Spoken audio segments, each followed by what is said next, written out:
Salut les riders, j'espère que vous avez la pêche. Aujourd'hui, on se retrouve avec Jean-Baptiste. Yes, salut à tous. Qui nous a dégoté une nouvelle petite marque sympa. Ouais. Alors, c'est une marque qui nous vient des Pays-Bas. C'est des produits qui sont fabriqués aux Pays-Bas. Ouais. Et c'est des produits d'entretien pour votre moto. Donc, à la base, on avait plutôt commencé à regarder la marque parce qu'on s'était intéressé au vélo. Absolument. Et on s'est rendu compte qu'ils avaient toute une gamme moto, mais ultra complète. Ouais, alors comme souvent, donc la marque s'appelle Aerolube. Pour la citer, c'est une marque assez récente en réalité qui vient des Pays-Bas. Comme souvent dans les marques de produits d'entretien, ils font vélo. Alors c'est vrai qu'on l'avait repéré comme ça parce qu'il y a un marketing très fort qui est fait sur le vélo de la part de la marque. Mais comme souvent, ils ont aussi une gamme pour l'entretien des voitures et des motos. C'est ça qui nous intéresse. La particularité de cette marque, et c'est ça que j'ai trouvé intéressant, c'est que contrairement à toutes les autres marques qu'on connaît et que nous on travaille chez XTM et qu'on utilise à titre personnel, c'est qu'il y a une démarche très écologique où la volonté de la marque, c'est de créer tous ces produits avec des composants d'origine naturelle, végétale même plus exactement. Il n'y a pas de produits de synthèse dans leurs produits. Voilà. C'est ça le concept. Ouais, alors on avait déjà eu une marque bien connue qui s'appelle GS27. Absolument. Et qui avait développé il y a quelques années une gamme qui s'appelait GS27 Pure. Et oui, tu as raison, il y a un paquet d'années. Ouais.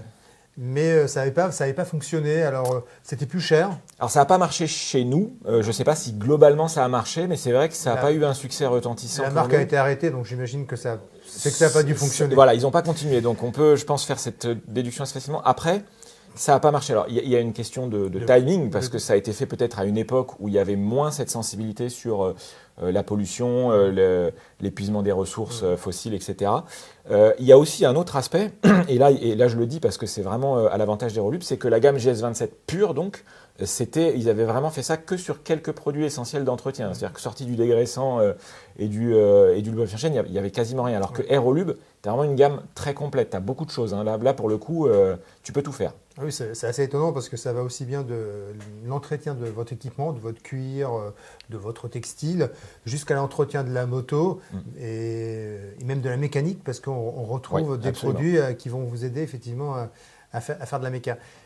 Peut-être que tu peux nous faire un petit tour d'horizon des produits. Oui, tout à fait, parce qu'en plus, c'est exactement comme tu dis, il y a tous les produits auxquels on est habitué dans une marque d'entretien, ou même ce que fait un Motul, qui a aussi ce genre, ou Motorex, qui a ce genre de produit. Donc tu vas trouver les dégraissants, les dégraissants, les shampoings. À noter que sur les shampoings, il y a les shampoings prêts à l'emploi, comme on va trouver chez GS27, chez Silcolen, mais tu as aussi, souvent, quand ils peuvent le faire, ils te font des versions concentrées. Oui. Donc toi, déjà, économiquement, c'est plus intéressant. Et puis, on est toujours dans cette démarche aussi, du coup, avec un litre de concentré, tu fais beaucoup plus de produits, donc tu réduis aussi la quantité d'emballage. Exactement. À ce titre, il y a un élément important que je voulais citer, c'est que c'est sympa de faire des produits écologiques à base naturelle, mais ils ont aussi veillé à… ils utilisent des emballages plastiques pour les conditionnements, ça, ils n'ont pas le choix, mais il n'y a pas d'aérosol. Absolument, il n'y a aucun aérosol. Aucun produit n'est conditionné en aérosol, ça serait un peu contre-productif. Ça irait à l'encontre du concept, voilà. Absolument. Donc voilà, mais donc on trouve dégraissant, shampoing, nettoyant jantes, ça c'est vraiment le basique. Après, tu vas commencer à trouver des produits aussi un petit peu plus spécifiques. Le Insect Remover, donc c'est pour enlever les insectes, tout ce qui est moucherons sur les pare-brises. Tu l'as évoqué tout à l'heure, il y a aussi des produits pour l'entretien de l'équipement du pilote, donc casque, cuir, des petits produits pour rafraîchir, tu sais, quand tu as bien transpiré dans ton casque. Donc voilà. Donc tout ça, vraiment, c'est des choses, c'est très complet. Et ça va même un petit peu plus loin à mon sens parce que tu as, comme tu l'as évoqué, des produits un peu pour la mécanique. Donc là, tu as tout un petit assortiment, c'est ces conditionnements en pot de graisse ou de pâte d'assemblage. Et là, ça commence à être des produits un petit peu plus pointus. Je trouve ça intéressant de trouver ça dans ce concept écologique et à base végétale, avec en plus un conditionnement. Moi, je trouve que ça, tu vois, quand tu fais de la mécanique en tant que particulier, tu n'as pas besoin de quantité industrielle. Ce genre de petits conditionnements, c'est super, quoi. Mais ça va encore dans l'aspect écologique, c'est-à-dire vous avez le choix du conditionnement, ce qui vous permet effectivement de ne pas gaspiller. Et avec une portée particulière, parce que quand tu commences à vouloir du produit d'atelier, si je puis dire, tu tombes tout de suite sur des conscients, c'est normal, quoi, des produits d'atelier, les mecs, ils ne te font pas des pots de 100 grammes, quoi, t'en as pour 10 ans en général. Donc ça c'est bien vu, c'est des quantités qui sont adaptées pour un usage. Moi, je sais que par exemple, tu vois, j'ai utilisé pendant longtemps une graisse Motorex, que j'aime beaucoup, pour un peu tout faire, pour graisser, pour quand je remonte, pour protéger les vis, etc. Bon, par exemple, ils ont une petite pâte d'assemblage comme ça c'est canon, quoi. Tu vois, quand tu bricoles chez toi, que tu as envie de faire bien les choses, de mettre ça sur les vis pour éviter que dans 5 ans, quand tu les redémontes, ça colle, ça soit oxydé, etc. Bon, ça, c'est très bien. J'ai pas d'équivalent à ça. dans d'autres marques, même en produits de synthèse, c'est-à-dire que même sorti de cette considération écologique. Voilà, ça c'est un produit qui est très bien cher. Moi j'aime bien le conditionnement quand même, parce que là on est sur la graisse cuivre, j'ai l'impression que c'est du maquillage, surtout que c'est livré avec un petit pinceau. Et puis même c'est base végétale, hein. Tu peux t'en tartiner la peau si tu veux, normalement c'est pas toxique. Hein. Ah, tu penses que je peux en boire? Alors tu peux en boire, c'est pas toxique, mais pas toxique veut pas dire comestible. Donc tu vas peut-être faire de la mousse en pétant, mais voilà. Mais non, il n'y a rien de toxique dans ces produits. Hein. Mais oui, vraiment l'aspect ça fait penser un peu à du maquillage, ouais. Ça fait vraiment crème de jour. Exactement. Bon, n'essayez pas, mesdames. Hein. Je pense que ça va quand même donner un résultat étrange. Mais tu vois, même pour rester au rayon des conditionnants, ça par exemple, c'est le conditionnement des lubrifiants chaîne. Ouais. C'est assez intéressant. Alors, comme tu disais, c'est pas en aérosol. Pas aérosol. Donc, ça explique aussi ce choix de conditionnement.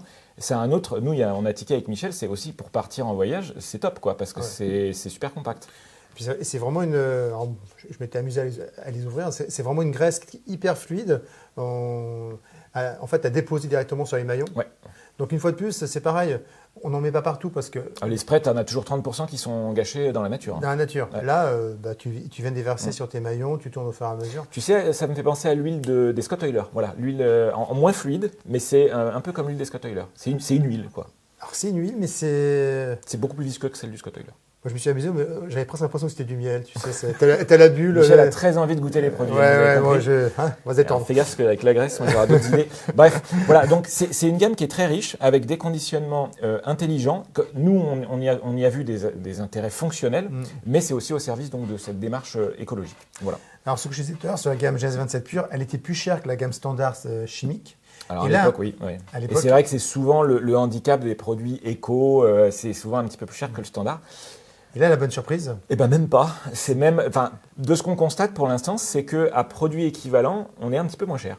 Exactement. Voilà, donc je ne sais pas comment ils ont réussi ce tour de force. C'est peut-être aussi parce que c'est de la production locale avec ils utilisent vraiment de la matière première qui est à proximité. Oui. On est aux Pays-Bas, on est en Union européenne. C'est développé aux Pays-Bas et c'est aussi avec des composants vraiment à proximité. Exactement.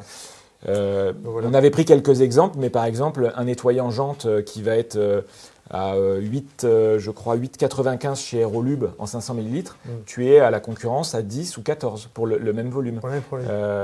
Tu as, qu'est-ce qu'on a vu comme autre produit un shampoing prêt à l'emploi. Donc pareil, si je prends le prêt à l'emploi pour vraiment comparer ce qui est comparable, parce que le principe de concentré n'existe pas chez les concurrents. Pareil, on est à nouveau moins cher sur les mêmes conditionnements quand on regarde des grandes marques. Il n'y a rien de mystérieux, quoi. On regarde du GS27, du Unpass Red Effect pour les nettoyants jantes. Enfin, voilà, vous constaterez par vous-même que pour une fois, le choix éco est moins cher. Bon, je finirai sur un produit qui n'est pas écologique, hein, mais c'est le gant de nettoyage. Je le trouve assez amusant. Et en tout cas, il est très doux. Il est très doux. Et pour ceux qui ont envie de bien soigner la moto, franchement, pour faire une bonne finition, tu prends ça avec, tu vois, la petite côté très microfibre, riche de plein de petites fibres et la wax de finition d'Aerolube. Et tu arrives à faire des choses assez sympas. Mais c'est pareil, hein, la wax, la Speed Wax Finish Touch. Voilà. Très bel accent anglais, Michel. Merci. Ouais, c'est des Hollandais, donc ça passe. Ça passe. On dirait presque du lait, quoi. Ouais, mais arrête, il va tout goûter, le Michel. Voilà, en tout cas, voilà, Michel, cette marque nous a séduite, et donc c'est pour ça qu'aujourd'hui on vous la présente. Exactement. Bon, si vous avez des questions, si vous voulez goûter, il n'y a pas de souci. On fera un atelier dégustation. Et c'est comme d'habitude, hein, n'hésitez pas à poser vos questions, on y répondra avec beaucoup de plaisir. À bientôt les riders. À bientôt, ciao.